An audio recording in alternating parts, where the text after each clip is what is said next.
Hello दोस्तों, math learning पर आपका स्वागत है। आज आपको बताने वाले हैं एनसीईआरटी मैथ क्लास 10th का चैप्टर 1 का एग्जाम्पल नंबर 5 बताने वाले हैं। क्या है देखिए, संख्याओं 4 का पावर n पर विचार कीजिए। 4 का पावर n पर विचार कीजिए जहां n एक क्या है, प्राकृत संख्या है। क्या है? प्राकृत संख्या है। जहां जांच कीजिए कि क्या n का कोई ऐसा मान है जिसके लिए 4 का पावर n अंक शून्य पर समाप्त होता है।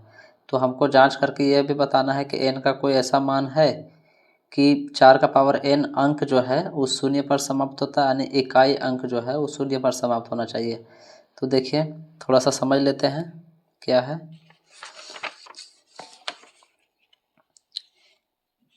ये क्या है? 4 का पावर n क्या है? प्राकृत संख्या है। मान लीजिए n बराबर 1, 2, 3, 4, 5 से इन्फिनिटी तक। n क्या है? प्राकृत संख्या है। और ये देखिए, अंक जो है लास्ट में क्या होना चाहिए? शून्य पर समाप्त होना, यानी लास्ट अंक जो है इकाई अंक 0 पर समाप्त होना चाहिए। या तो फिर लास्ट में 100 आना चाहिए, या तो फिर लास्ट में 0 आना चाहिए। तो ये शून्य पर समाप्त होना चाहिए। तो चेक करते हैं एक एक करके। देखिए, अब 4 के जगह में हम 2 रखेंगे। क्या होगा? 4 इंटू 4, 4 चौक 16। क्या शून्य पर समाप्त हो रहा है? नहीं। क्या होना चाहिए? शून्य पर समाप्त होना चाहिए। क्या होना चाहिए? जैसे देखिए, यहाँ 10 है, शून्य पर समाप्त है। 20 है, शून्य पर समाप्त है। 40 है, ये सभी क्या है?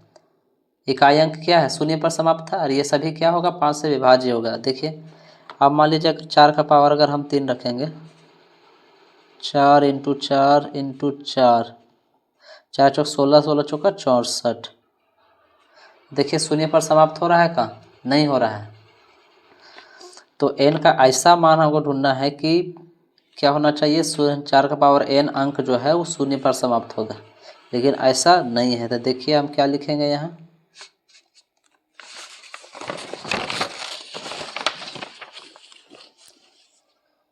लिखेंगे कि अधिक किसी संख्या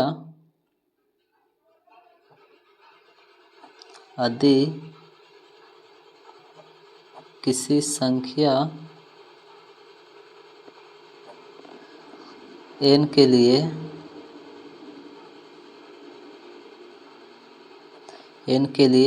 4 का पावर n शून्य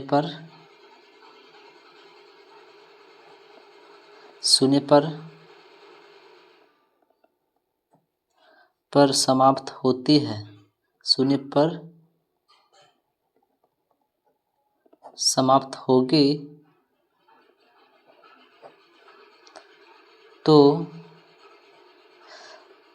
यदि किसी संख्या n के लिए 4 का पावर n अंक जो है वो शून्य पर समाप्त अगर होगी तो वह क्या होगा? 5 से विभाजित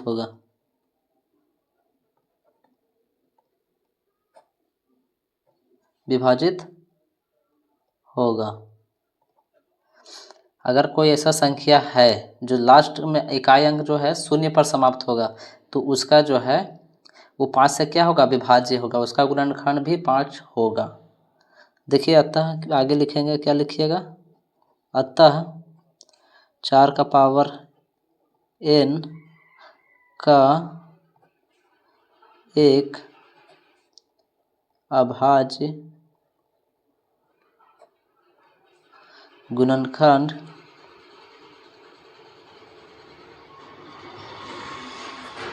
गुणनखंड 5 होना चाहिए। क्या होना चाहिए? 5 होना चाहिए, तभी ना लास्ट का इकाई अंक शून्य होगा। लेकिन यहाँ नहीं हो रहा। तो देखिए आगे, लेकिन यहाँ क्या है?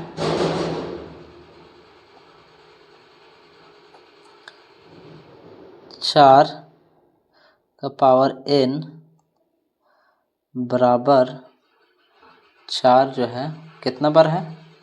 देखिए, 2 इंटू 2 लिख सकते हैं का पावर n। अब आगे देखिए, तो 2 इंटू 2 लिख सकते हैं 4 को। अब इसको क्या लिख सकते हैं, 2 का पावर 2 लिख सकते हैं। कै बार 2 है तो 2 बार और में n। अब आगे क्या हो जाएगा, 2 का पावर 2 इंटू n, तो क्या हो जाएगा ये 2n।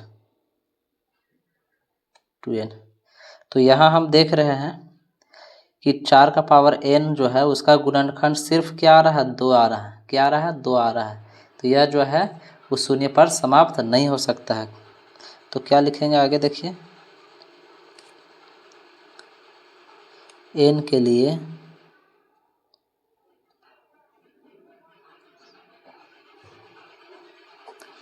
के लिए किसी भी संख्या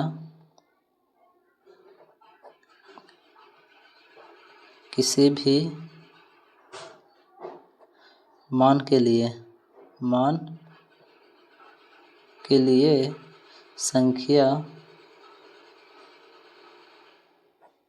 संख्या 4 का पावर n शून्य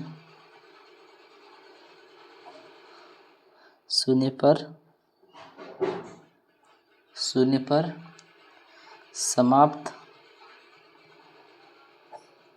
नहीं हो सकती, नहीं हो सकती, नहीं हो सकती है। क्यों नहीं हो सकती, क्योंकि इसका गुणनखंड क्या आ रहा है, सिर्फ 2 आ रहा है। अगर 5 भी अगर शामिल रहता तो शून्य पर समाप्त हो सकता था। तो आशा करते हैं आप लोगों को समझ में आया होगा। ले लीजिए स्क्रीनशॉट, नोट कर लीजिए।